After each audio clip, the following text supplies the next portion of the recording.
it is. I will teach you how to quote unquote stand, to walk, but only you will have to learn yourself to run. I can't teach you that. The subject is such that the subject requires excellent conceptual understanding.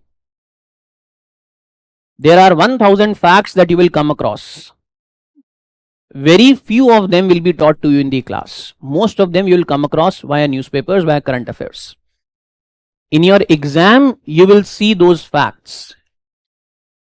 But if you have a good understanding of what was taught in the class, then trust me, you shall be able to answer the questions of facts as well. But for that, you first need to have a good understanding of whatever is being taught in the class. I will teach you. You should be inquisitive yourself to learn more. जो मैं पढ़ाऊंगा वो sufficient नहीं है, जो किताब से पढ़ोगे वो सफिशिएंट नहीं है. लेकिन अगर जो मैं पढ़ा रहा हूं आपको वो समझ में आ रहा है, प्लस साथ में you have a willingness to learn more, then you will get to know those things from newspapers. Continuous reading of newspapers from various sources, that some articles I will also share with you along the way. But you must have a willingness to learn. I can't teach you. Let me be as transparent as it can get. I can't teach you everything. It is not possible, especially as far as this subject goes. It's not possible for me to teach everything, whatever is asked in the exam. I will try my best to teach you most things. I will try my best to invoke some kind of inquisitiveness in you, that because when you understand, then you try to learn more. I will try my best that you people are able to understand things, but the willingness to learn more would be there within you only. Ask as many questions as you want, as many questions as you can in the class. I will not discourage any question. वो बात और है, ज्यादातर सवालों को मेरा जवाब यही होगा कि इसको बाद में पढ़ेंगे, लेकिन आप पूछो तो सही क्लास के अंदर. I will give you a brief answer regarding जो भी आपने सवाल पूछा है, so that you are able to understand. अगर आपने अखबार में कुछ कॉन्सेप्ट पढ़ा है, I will help you understand those things. But yes, broadly speaking, those things we'll study probably at a later date in under some topic. Be disciplined, meaning prepare a strategy, have a strategy, and be focused on that strategy. And second, be inquisitive. Learn whatever is being taught and be willing to learn more. This is how you can succeed in this exam. इस exam का एक बहुत ही simple सा तरीका है. I don't think so that 95% of, अब ये एक रैंडम स्टैटिस्टिक है, मैंने कोई सर्वे नहीं किया है, मैं केवल अपने आप से बना के इस नंबर को बोल रहा हूं. But with my experience of last around 8 years, I can say that I don't think so that 95% of students make any strategy. Hardly 5% make. Out of those 5% that make, very few are able to follow. I think only 3% will follow the strategy. Out of the 3% that follow the strategy, I don't think so that more than 1% students follow it beyond 2 weeks. 2 हफ्ते तक आप में जोश होता है कुछ strategy बना के फॉलो करने का, कुछ टाइम टेबल बना के फॉलो करने का. 2 हफ्ते के बाद वो जोश पूरा ठंडा हो चुका होता है. आप लोग क्या कैलकुलेट करते हो कि विश्व का सबसे टफ एग्जाम है, 10 लाख लोग फॉर्म भर रहे हैं, केवल 10,000 लोग प्रीलिम में सेलेक्ट हो रहे हैं, 700 लोग फाइनल सिलेक्शन लिस्ट में आ रहे हैं. So you are calculating percentages there. Out of 10 lakhs, to be able to write mains, you should be in the 10,000 people, right? So 10,000 out of 10 lakh. आप ऐसे प्रोबेबिलिटी कैलकुलेट कर रहे हो. अगर ऐसे करोगे तो फिर ऑलरेडी आपने अपना मन बना लिया है कि सिलेक्शन नहीं भी होगा तो कोई बहुत बड़ी चीज नहीं है, क्योंकि प्रोबेबिलिटी सिलेक्शन की है ही बहुत कम. 10,000 अपॉन 10 लाख, 1/100 से कम, 1/100 प्रोबेबिलिटी है, 0.01.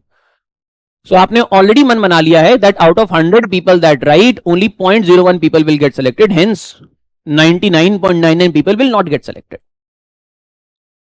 तो अगर नहीं भी हो तो कोई बड़ी बात नहीं है, आपने इस तरीके से कैलकुलेशंस कर ली हैं अपने मन में.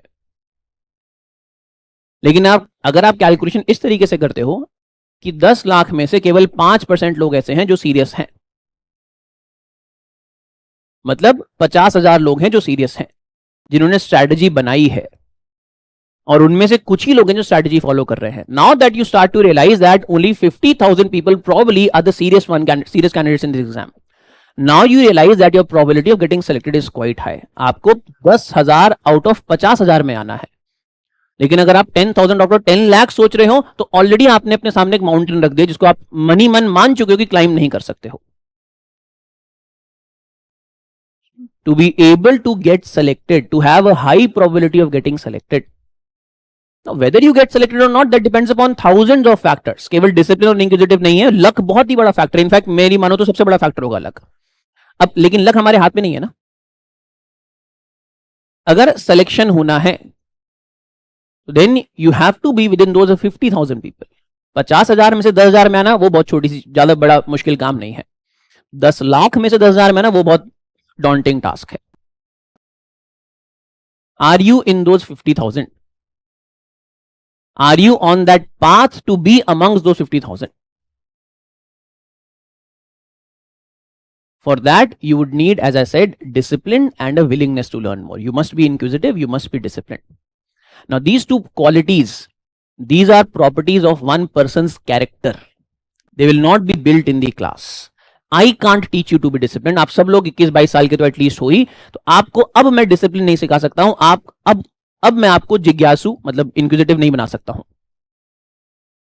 It is part of your character. If you have not been disciplined till this point in your life, start becoming disciplined. Discipline comes with practice. Character builds with practice. No child is born disciplined. A child is taught discipline via practice. You will have to practice being disciplined. You will have to practice that you have some strategy. You have to focus on that strategy. You have to be fixed, remain targeted on that strategy. अपनी strategy बनाओ कि मेरे को जुलाई के महीने तक कहां होना है. ऑप्शनल क्लासेस सबने स्टार्ट कर दी हैं. In next few months, probably you are going to start your optional classes also, or if you are not taking any coaching, you definitely should start preparing for optional as well.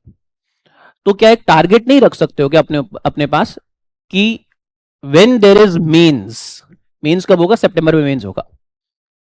जब बाकी लोग mains लिख रहे होंगे, क्या आप अपने आप को इतना टारगेट नहीं रख सकते हो कि जिस दिन मेंस होगा ऑप्शनल का उस दिन आप भी ऑप्शनल का पेपर लिख सकते हो? You have around 5 months of time before mains. So keep a target for yourself. ये है स्ट्रैटेजी जिसकी मैं बात कर रहा हूं. स्ट्रैटेजी बनाओ. जब स्ट्रैटेजी बनाओगे तब अपने आप डिसिप्लिन्ड हो जाओगे. When you know that where should you be 5 months from now, you have an objective way of seeing that where should you be, because that will help you to get selected. Then you will remain on that path.